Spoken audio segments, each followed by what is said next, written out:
El de Guamaní. Muy bien, ¿no? El Centro de Salud de Guamaní es otro tipo C, es maternidad, es emergencia, también, ¿sí? ¿Algún otro ejemplo? Profe, podría ser el Centro de Salud del Carmen. Claro. ¿Qué tipo es el Carmen? O sea, yo creo que es B porque tenía psicología, o sea, tenía como que más áreas. Ya, sí, sí, ahí el Carmen es como que no es ni A ni B, está así como en el medio, ¿no? Medio híbrido está. ¿Por qué? Porque en un tiempo había la atención de 12 horas y había laboratorio y había psicología, pero por déficit de personal no se pudo seguir cumpliendo eso y ya no hay laboratorio, lo que sí hay psicología, entonces en un tipo A no debería haber psicología. Sí, eso es lo que nos dicen los parámetros, pero tiene. Y ahorita ya es la atención 8 horas porque por el asunto de personal no se pudo realmente lograr que funcione las 12 horas.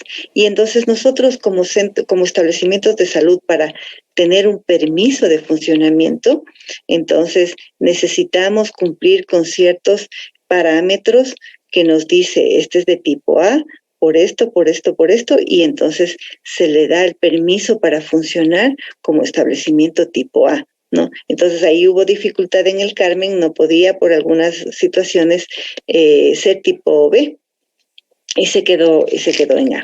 Entonces, estos son la estructura de los servicios de salud del Ministerio de Salud Pública, ¿no es cierto?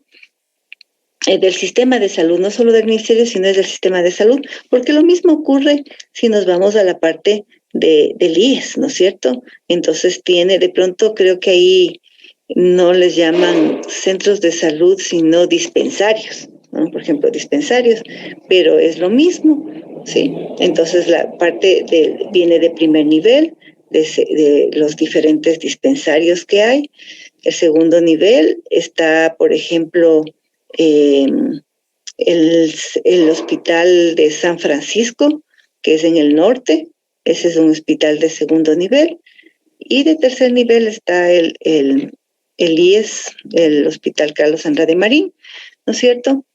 Y yo creo, lo que me queda la duda ahorita es este nuevo, que es el IES Quito Sur, y yo creo que es de segundo también, yo creo que es de segundo nivel también.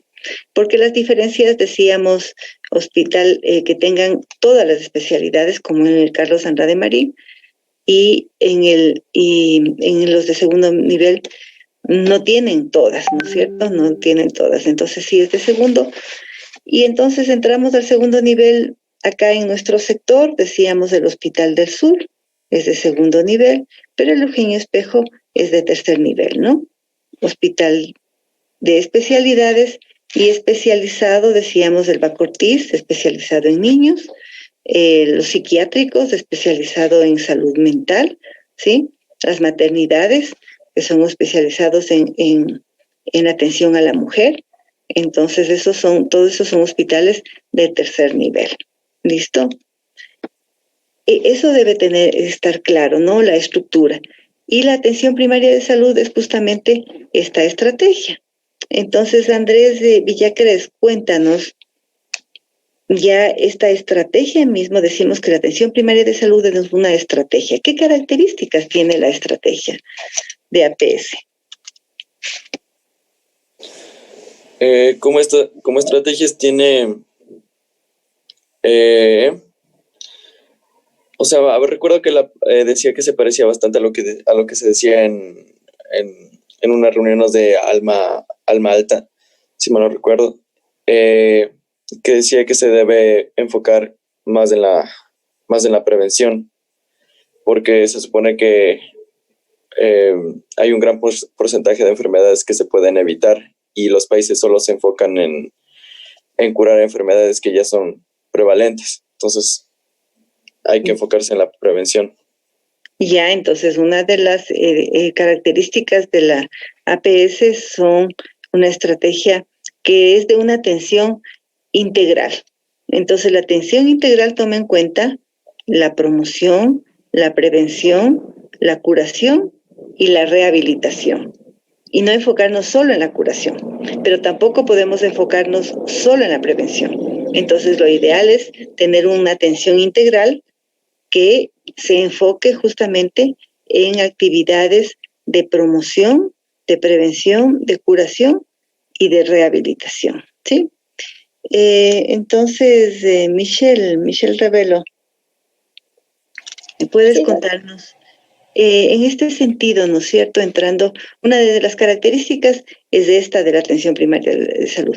¿Alguna otra característica que nos dice en el documento de la atención primaria de salud? Sobre la eficiencia, que sea eficiente, eficaz y de calidad, que era de optimizar el uso racional de los recursos orientados en la satisfacción de las necesidades de las personas. Ya, muy bien, ¿no? Entonces, de dar una atención o optimizar los recursos que tenemos de la mejor manera y dar una atención de calidad, ¿sí? En ese sentido, a ver, ¿a quién no preguntamos? Ya se me movieron estaba yo en ordencito. Creo que Fernanda Tayupanta, ¿no? Ya nos comentaste. Ya, entonces en ese sentido, ¿tú qué podrías decir que es una atención de calidad?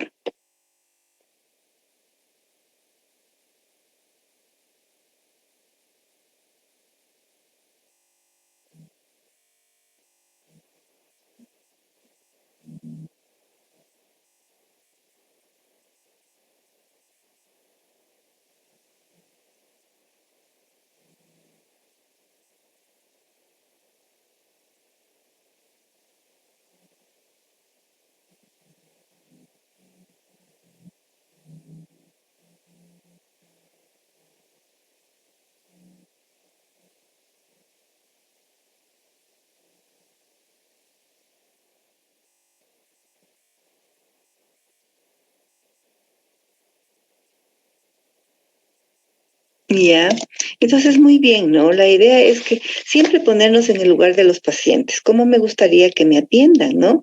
Entonces, primero con cortesía, que yo salga satisfecho, ¿no? Entonces, hay encuestas de satisfacción del usuario en donde tomen en cuenta lo que tú dices, justamente el tiempo que yo esperé, si me dieron, por eso es lo que se ha organizado de tal manera que ya no existan las personas que madruguen a coger un turno, sino que se pueda organizar y darle, usted tiene el turno a las 9 de la mañana, pueda venir unos minutos antes y que no esté esperando toda la mañana. Yo me acuerdo en la época cuando se daban los certificados médicos que entregaban en la escuela, ¿no? Y aquí teníamos una atención de un solo odontólogo, pero ya hace algún tiempo atrás, ¿no? Yo creo que será tal vez unos 8 años, 10 años, pero la gente dormía afuera del centro de salud para coger un turno de odontología, ¿no? Porque necesitaba su certificado odontológico para entrar a la escuela y dormía toda la noche, porque como era un solo odontólogo, entonces habían poquísimos turnos. Entonces es una locura, ¿no? Todas esas cosas se han cambiado. Primero, el hecho de que el Ministerio de Educación no pida certificados médicos al mismo tiempo, porque ahí era la locura de las colas, de las filas, laboratorio y atención médica, sino que la idea es que en el transcurso del año escolar nosotros nos organizamos para ir a la escuela, hacer el control de salud escolar, los exámenes, la agudeza visual y todo el control integral del niño. Y de acuerdo a eso identificamos los problemas que evidenciamos en el niño, que puede ser una anemia, que puede ser un problema de su desarrollo o problema visual. Entonces establecemos, identificamos esos problemas y conversamos con los padres para ver cómo podemos resolver ese problema de salud o conversamos con la profesora si es un problema de desarrollo, un problema del lenguaje. Entonces esa es un poco la idea. Y no solo el papel, ¿no es cierto? Porque era una locura esa. Entonces todo eso ha cambiado, ¿sí?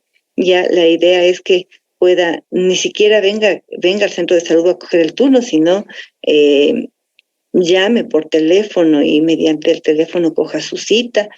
Hay una línea del 171, ¿no es cierto?, en donde se puede coger la cita por teléfono.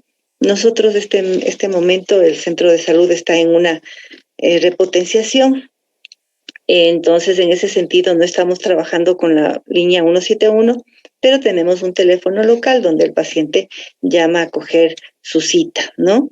Estamos esperando en pasarnos ya al centro de salud renovado, pero por algunas cuestiones económicas estamos aún en espera. Pero entonces un poco la idea es eso, darle facilidad a las personas para su atención, ¿sí? Y que no espere mucho para ser atendido, para tener su cita, la otra para ser atendido, y realmente que se le pueda resolver el problema por el que viene, ¿no? Por eso algo muy importante es saber cuál es el motivo de consulta real del paciente para en base a eso poder solucionar. Entonces a veces es así, ¿no? Y eso ya en quinto nivel veremos justamente la importancia de hacer una buena historia clínica para saber realmente cuál es el motivo de consulta y resolver, porque a veces nos podemos ir por otro lado y el paciente se quedó con esos motivos ocultos que no pudimos descubrir y no pudimos resolver, ¿sí? Entonces esa es la calidad, resolver el problema de salud por lo que el paciente está consultando. ¿Listo? Alison, ¿alguna otra característica de esta atención primaria? O sea, creo que también a lo que se refiere con eficiencia de recursos sería como no solo enfocarse a una mala salud, sino aplicar el modelo biopsicosocial.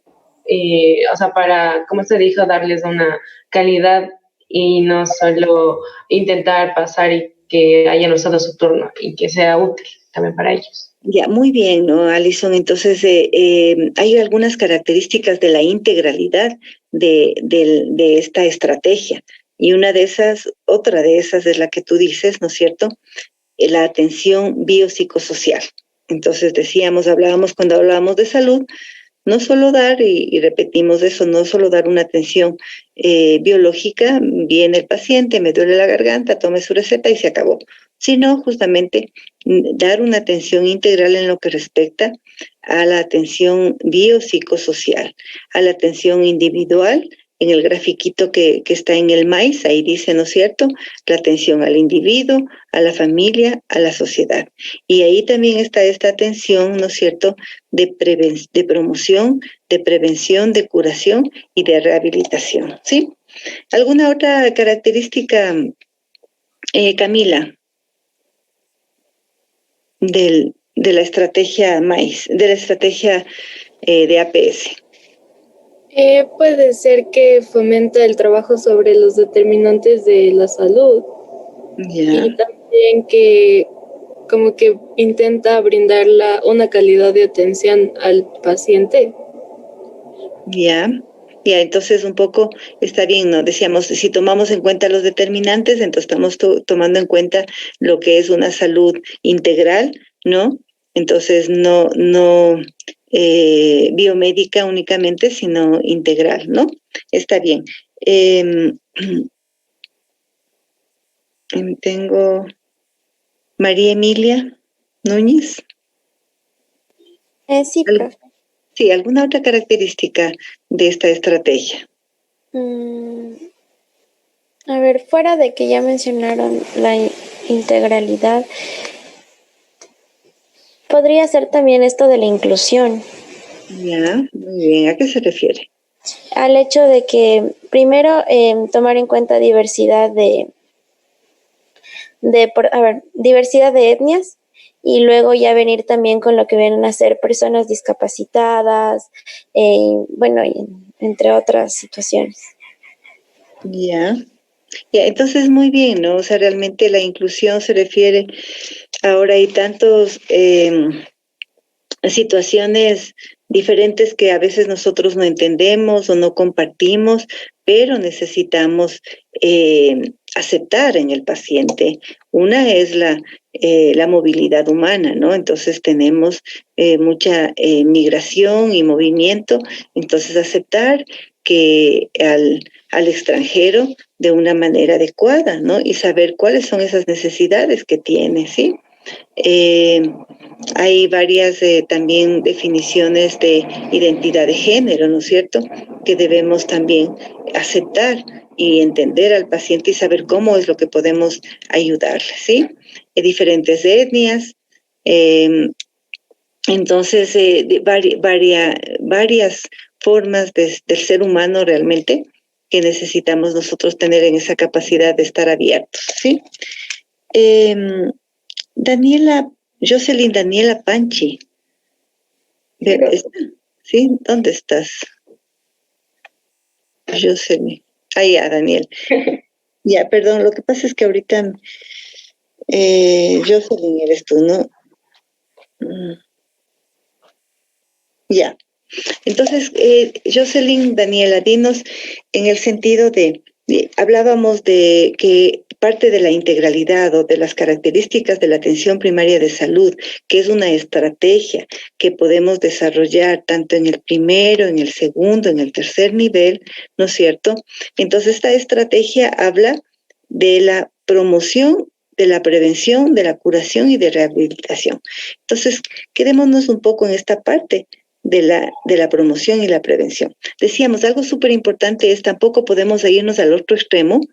El paciente viene por una dolencia que necesitamos curarle, ¿no?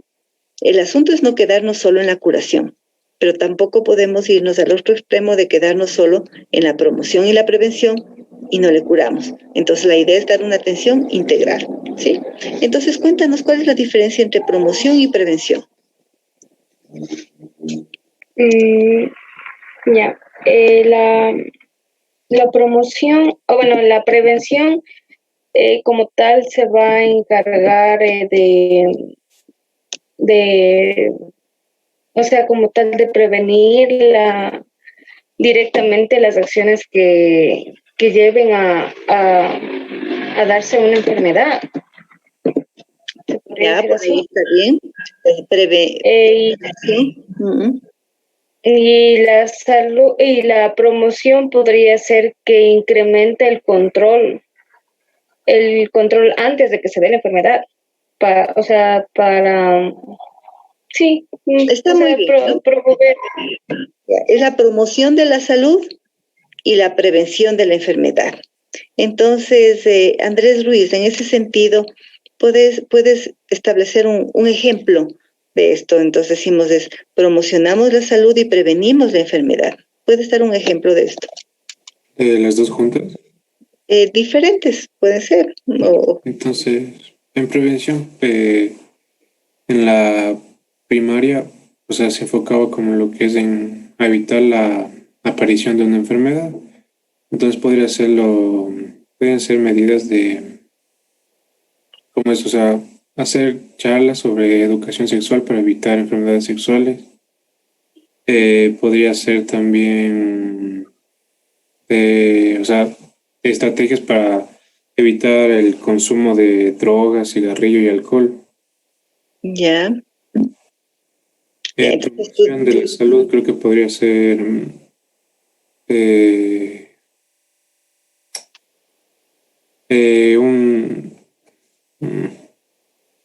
fomentar la buena higiene de las personas. Ya, muy bien, ¿no? Ahí un poco como que la prevención primaria, ¿no es cierto?, está muy cerca de la promoción de la salud, ¿sí? Listo, porque estoy justamente tratando de evitar la enfermedad. Y tú que nos hablaste de la prevención, ¿no es cierto? Entonces, ¿qué tipos de prevención nomás tenemos? Tenemos la primaria, secundaria y la terciaria. Ya. Entonces, ¿puedes darnos un ejemplo o las características de cada una? A ver, como dije, la primaria es para evitar la enfermedad. La secundaria ya destinada como que el diagnóstico, un diagnóstico precoz de la enfermedad, es decir, que no haya manifestaciones clínicas, pero que ya se pueda diagnosticar antes de que se den como que muy fuerte la enfermedad. Y la terciaria ya se enfocaba en lo que es rehabilitación del paciente. evitar secuelas, ¿no es cierto? Entonces, muy bien. Entonces, Andrés Villacrés, entonces en ese sentido vamos dando ejemplos de cada una, ¿sí? Con una sola enfermedad puede ser, pero ¿cuál sería primaria, secundaria y terciaria? A ver, un ejemplo de enfermedad. Podría ser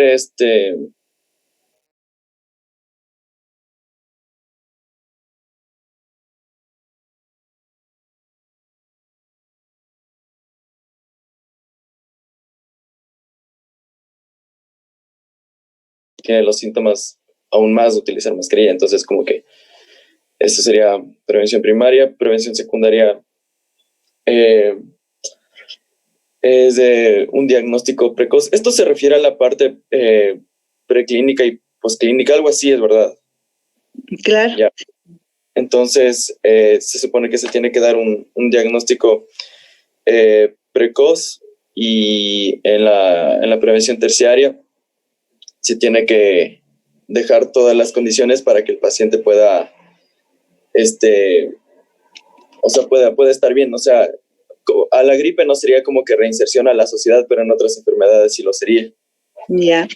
Eso. Pero está muy bien tu ejemplo, ¿no? Y podríamos decir, claro, en la infección respiratoria aguda, y ahorita que estamos hablando de coronavirus, ¿no es cierto? Entonces, justamente para la primaria sería evitar la enfermedad. Todo el tiempo estamos indicando a los pacientes la importancia del lavado de manos, ¿no es cierto? La importancia del distanciamiento, el uso de la mascarilla ahora, entonces para evitar procesos respiratorios. En el momento que ya esté, como tú dices, por ejemplo, en el momento que ya tiene la enfermedad, es importante detectar a tiempo para prevenir, por ejemplo, detectar una neumonía. Entonces, identificar si este proceso respiratorio es viral, es alto, es bajo. Entonces, de identificar a tiempo y si es que de pronto está presentando una neumonía, ¿no es cierto? ¿Ya? Y esa es justamente, y la terciaria sería evitar las secuelas de la neumonía. Entonces, hemos tenido muchos pacientes, por ejemplo, COVID, ¿no es cierto?, que han hecho su aislamiento domiciliario, se les ha hecho el seguimiento domiciliario, telefónico, presencial, de acuerdo al caso, ¿sí? Pero entonces sabemos que primero identificamos si es que este problema tenía una afectación pulmonar, ¿no es cierto? Y luego con el seguimiento que estamos haciendo, vamos a evitar que esta enfermedad, ¿no es cierto?, esta pandemia del COVID, se complique el paciente, ¿sí? Se complique con las medidas que le estamos indicando, con los signos de alarma que le estamos indicando, cuándo acudir al hospital, ¿sí? Entonces es un ejemplo interesante que tú nos dices. A veces pensamos solo en las enfermedades crónicas que puede dar secuelas, pero la infección respiratoria, en este caso agudas, también nos puede dar secuelas. ¿Sí? Profe, ya recordé, no era preclínico y posclínico, era el primer nivel de prevención es prepatogénico, segundo y tercero son patogénicos. Ya, entonces por eso prepatogénico antes de que se dé la enfermedad, ¿no? Entonces está muy bien como tú dices. Javier, ¿algún otro ejemplo? A ver, sería en... Había dejado sería... déjame pensar un poquito. Ya, ¿quién más está? Andrés. ¿Alguien que no, tenga? A ver, dígame. No sería con lo que es el cáncer también. Ya, está bien. Entonces, dinos, claro, ¿cuál sería la primaria para estamos evitando? ¿Cuál sería una actividad? O sea, eso ya sería dependiendo del tipo de cáncer y eso dependería también dependería de la forma de vivir de la persona y por lo general un tipo de prevención sería unos buenos hábitos alimenticios podría ser. Ya. Entonces, ¿Cómo? sí, sí. De ahí en la secundaria ya sería lo que... ¿Cómo es esto? Ya sería de cómo actuar, sería de los tratamientos para poder evitar de que se propague así ese cáncer, como lo que son las quimioterapias o algún tipo de tratamiento. Y ya la tercera sería como seguir o sea, un tipo de igual de tratamiento como para que no se vuelva a reactivar. Ya. Podría ser una serie de medicamentos, puede ser, diarios. Ya, entonces está muy bien la primera parte que tú dices, la prevención primaria, ¿no es cierto? Para todo tipo de cáncer, sabemos, tipo de cáncer es importante justamente una alimentación adecuada, tener hábitos saludables, ¿no es cierto? Entonces ahí entra la nutrición adecuada, evitar el asunto de situaciones como, por ejemplo, tabaco, alcohol. Entonces, toda esa parte es educativa que vamos a prevenir, ¿no es cierto? Vamos a prevenir específicamente para que nos dé el cáncer, ¿ya? La detección oportuna de estas enfermedades, ¿a quién se le ocurre un ejemplo de cómo podemos detectar oportunamente algún tipo de cáncer? A través de la secundaria, que es... A ver, Fernanda, te escuchamos.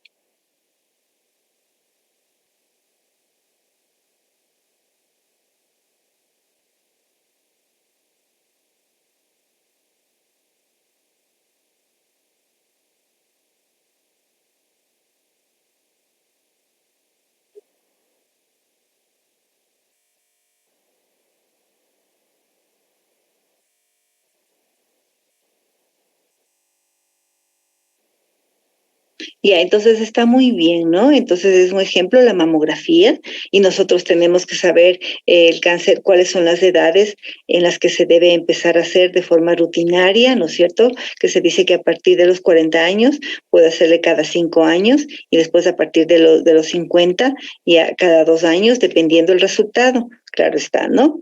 Michelle, también nos ibas a comentar algo. Sí, era igual lo que dijo Fernanda, que sería una prevención secundaria porque busca disminuir la prevalencia. Ya. Entonces, Otro ejemplo, en la mujer mismo, además de la mamografía, ¿qué otro ejemplo que es una detección oportuna del cáncer?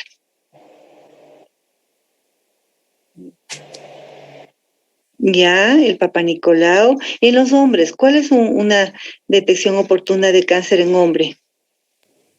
La próstata.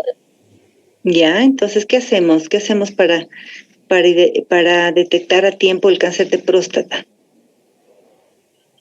Exámenes de ¿Sí? ¿Saben? próstata.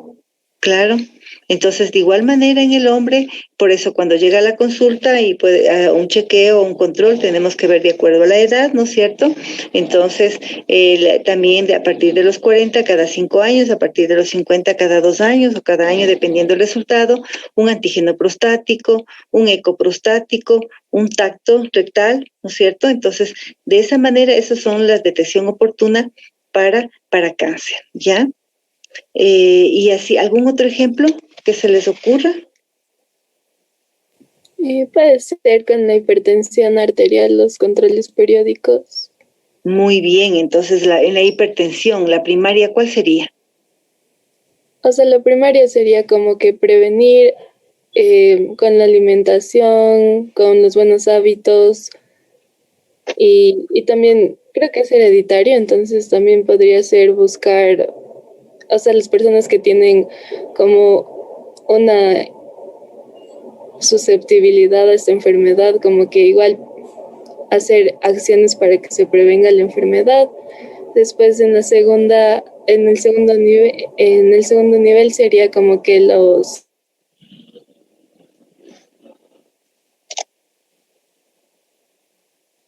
en el tercer nivel podría ser como los medicamentos tal vez.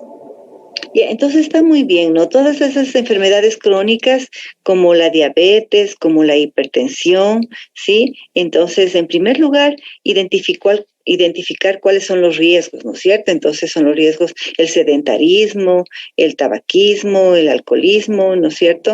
Los malos hábitos alimentarios.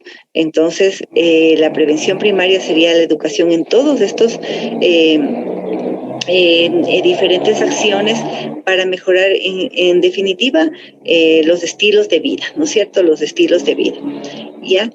Después, entonces, y como tú decías también, algo importante es saber qué riesgo tiene el paciente en cuanto a su patrón generacional, ¿no es cierto? Que la idea es, si yo sé que mi padre, mi madre, mis abuelos tienen hipertensión, tienen diabetes, entonces yo puedo cortar ese patrón generacional cambiando mis hábitos. Y allá va enfocado justamente las actividades de prevención, ¿no es cierto? Cambio mis hábitos y no permito que ese patrón se repita, ¿ya? La detección oportuna sería los controles de salud, en donde yo voy a tomar la toma de la presión arterial, ¿no es cierto?, en este caso, y poder identificar a tiempo. Entonces, un paciente a partir de 40 años debe hacerse por lo menos, dice, unas 2 veces al año un control. Date cuenta, por lo menos 2 veces al año. Hay personas de que no se han tomado en su vida la presión arterial, no acuden a un médico, ¿sí? En cuanto a la diabetes, por lo menos si yo tengo factores de riesgo, entonces la glucosa en ayunas, ¿no? Empezar con eso, y ahí muchos pacientes vienen a control, no saben que tiene diabetes. Una vez una señora tenía como 300, 400 y estaba tranquila. El problema es eso, que la hipertensión arterial, la diabetes son enfermedades silenciosas, ¿no es cierto? Que el momento que se manifiestan en la persona es como que ya está avanzadísima, ¿no es cierto? Ya estuvo en la persona por lo menos unos 2, 3 años atrás, por lo menos. Entonces la idea es detectar a tiempo la enfermedad. ¿Y cómo lo hacemos? Con controles de salud periódicos, en donde yo voy a detectar estas situaciones porque la persona no presenta ninguna sintomatología, ¿no? Vienen con presiones arteriales altísimas y no tiene ningún síntoma. Entonces, por eso es la importancia de la prevención, de la detección oportuna, ¿sí? Y cuando ya tiene la enfermedad, sea hipertensión, sea diabetes o sea cáncer, entonces, ¿qué hacemos? Seguimos con las medidas de educacionales, de alimentación, de actividad física, pero además de eso, la adherencia a los medicamentos, ¿no es cierto? La importancia de tomar su medicación, de seguir sus controles para evitar, la terciaria ya es evitar que la enfermedad, las secuelas que presenta la enfermedad, ¿no es cierto? Entonces sabemos que la hipertensión arterial puede afectar sus ojos, su corazón, sus riñones, ¿no es cierto? Y lo más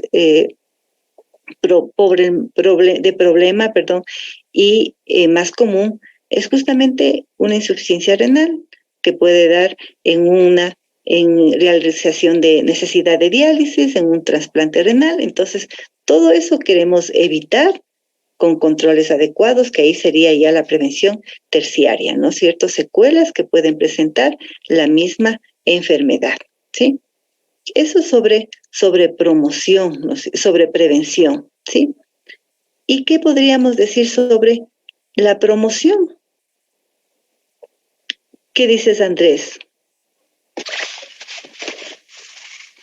Andrés Villacrés. Ok, o sea, por la parte de promoción sería más la parte educativa que se le puede brindar a la persona, porque obviamente si, por ejemplo, en la parte de diabetes, una persona no puede saber cuándo la tuvo porque no sabe de dónde va a venir. Entonces, yo pienso que la parte de promoción debe primordial lo educativo. Ya, es la educativa, ¿no? Es la promoción de la salud, ¿sí? Fernanda Mena, entonces, ¿qué nos puedes decir sobre la promoción de la salud? Podría ser incluso cuando el Ministerio de Salud da para esto de educación sexual, eso sería también, creo yo. Ya, entonces un poco ahí decíamos, hay momentos que se pueden mezclar y confundir la prevención primaria con la promoción de la salud, pero la prevención, decíamos, es prevenir enfermedades específicamente. En cambio, la promoción de la salud es justamente promocionar esta salud integral en los individuos, promocionar el autocuidado, ¿no? Independientemente, no pensando en que va a venir una enfermedad, sino es tener estilos de vida saludable, ¿no es cierto?, para tener una salud física, emocional, mental, ¿no es cierto?, adecuadas. Entonces ahí vendría la promoción de la salud mental, por ejemplo. Entonces, estamos previniendo problemas específicos de salud mental, pero en definitiva viéndole a la salud de forma integral, como indicamos, ¿no es cierto? Una salud emocional, una salud mental, una salud espiritual. Entonces, en ese sentido estamos promocionando la salud mental, ¿sí? El día de ayer fue el Día Internacional de lo que es la promoción del paciente, ¿no es cierto? Entonces, por ejemplo, en ese sentido, ¿no es cierto?, evitar que estamos dando actividades de promoción del cuidado del paciente, pero entonces decía, el logo era para poder cuidar al paciente, tenemos también el personal de salud tiene que cuidarse. Entonces, se promovió la importancia del cuidado del personal de salud, del cuidado de su salud emocional, del cuidado de su salud física, del cuidado de su protección, ¿no es cierto?, en estas situaciones. Entonces, un poco la promoción de la salud va en definitiva al cuidado general de lo que es la salud, ¿sí?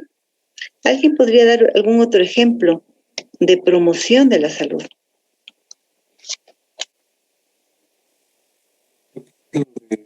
La información alimenticia que se nos presenta en los productos, es decir, alto en grasa, en azúcar. Ya.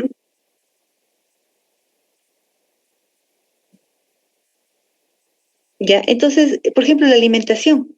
La alimentación tiene que ir, ¿no es cierto?, es para todo. Digo, en definitiva, para todo. Si tengo anemia, si diabetes, hipertensión, el cáncer. Entonces, es realmente manejarnos con una alimentación saludable, ¿sí? Saludable. Denme un minuto antes de despedirme que tengo que ir a timbrar. Un momentito.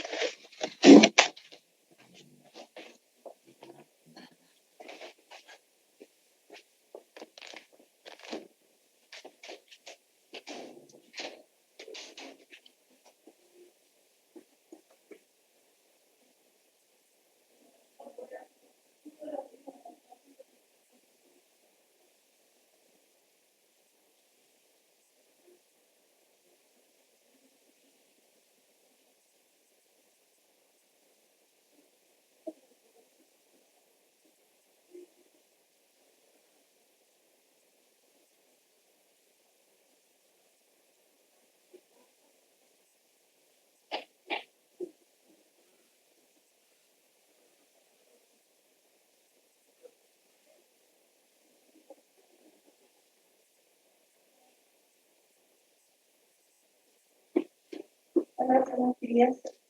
Hola, Carla. Buenos días.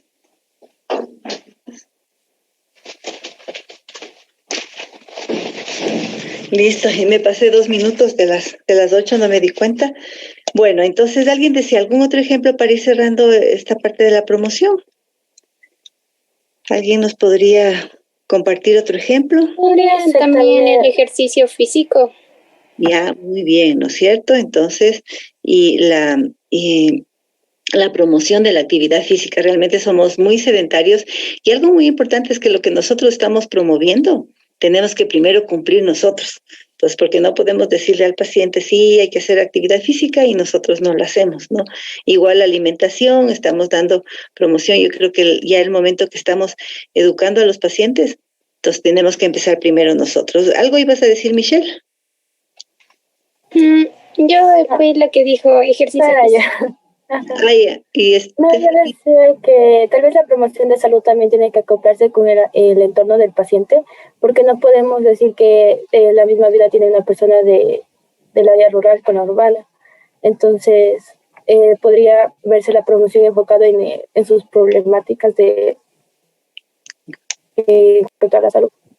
Claro, eso es importantísimo, ¿no es cierto? Eso decíamos en un inicio, para yo poder hacer un material educativo o dar actividades de promoción, de prevención de la salud, de la enfermedad, tengo que partir de la cultura, del lugar en donde se encuentra, entonces eso es importante. Y a eso va el asunto del diagnóstico situacional, ¿no es cierto? Que es la siguiente parte.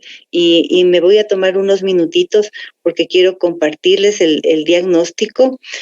No les pude subir en el aula, no permitió subir, entonces en la tardecita ya no alcancé ayer, tendré que compartirles por OneDrive de alguna otra manera para que puedan ustedes tener el diagnóstico, porque la idea de esta semana es justamente, van a revisar, y como tú dices, yo el momento que voy a una comunidad, tengo que saber justamente pensar en todos esos determinantes de la salud, identificar esta comunidad, a qué se dedica, ¿no es cierto? Y les voy a compartir en unos 5 minutitos más.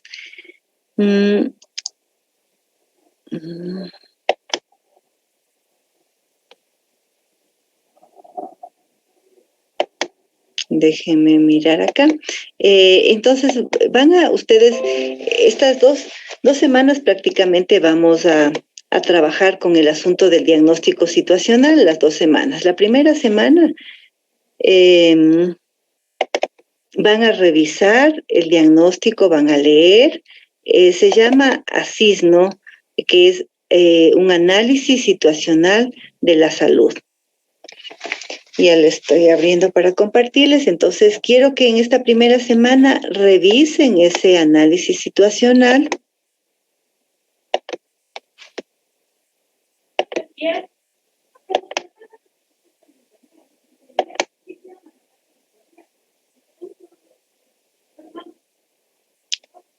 Ya. Entonces, eso es lo que quiero es que revisen este análisis. Sí estoy compartiendo, ¿no? Y ya. Entonces van a revisar este análisis, como ustedes pueden apreciar, aquí está, se va actualizando, o sea, cada año actualizamos y vamos a encontrar las características geográficas, la división política, administrativa, la accesibilidad del territorio, el ámbito histórico, la pirámide poblacional, los grupos programáticos, las mujeres en edad fértil, un poco sobre la población, las características del ambiente, económicas, ¿ya? Esto es lo que ustedes van a encontrar, el perfil epidemiológico de qué se enferma más la gente, ¿no es cierto? La parte de morbilidad. Aquí habla de los embarazos en adolescentes, que alguien decía también. La oferta de los servicios, entonces sobre la atención de salud, la atención de promoción, de prevención, los diferentes grupos organizados, ahí está los grupos de embarazadas, de adultos mayores, de adolescentes con los que trabajamos, ¿sí? Entonces, yo quiero que en esta primera semana, en esta semana siguiente, ¿no es cierto? Ustedes, ya, van a revisar ese diagnóstico, en la noche les hago llegar de alguna manera, revisan el diagnóstico y la primera parte es hacer una nube de palabras, ¿no es cierto? Ustedes encuentran en el internet cómo hacer una nube de palabras y es únicamente la nube de palabras con los problemas de salud que ustedes identifican, o sea que para ustedes son los más importantes. Después de revisar el documento, ¿no es cierto? Entonces van a ir mirando cuáles son esos problemas de salud que identifican y en base a eso van a hacer una nube de palabras de los que para ustedes son importantes, porque tenemos algunos, ¿no? Esta primera parte para que en la segunda semana, en cambio, ahí sí vamos a elaborar lo que se llama un ojo diagnóstico, ¿no es cierto? Que decíamos, lo primero que hacemos nosotros, vamos a la rural y vamos a identificar entonces, la población es de este tipo. Entonces, las características de acuerdo a la edad, las características de la población. Entonces, ahí miraremos qué nomás debe llevar este ojo diagnóstico, ¿no es cierto? Características demográficas, características geográficas, características de morbilidad. Entonces, ya eso es lo detallamos ya en la próxima semana. Pero en esta semana que viene prácticamente es hacer solo una nube de palabras de los problemas de salud que ustedes encuentran en el diagnóstico situacional. ¿Listo? ¿Alguna inquietud? ¿No? Bueno. ¿No? Entonces, ¿está claro el asunto? Ya. Entonces revisen el diagnóstico y hagamos esta nube de palabras. Si no hay ninguna novedad, entonces que tengan una buena semana, que puedan aprovechar mucho el tiempo, que yo creo que eso es lo más importante, y que Dios les bendiga en esta semana. ¿Sí? Nos vemos el próximo viernes. Gracias, doctora. Hasta luego. Hasta luego.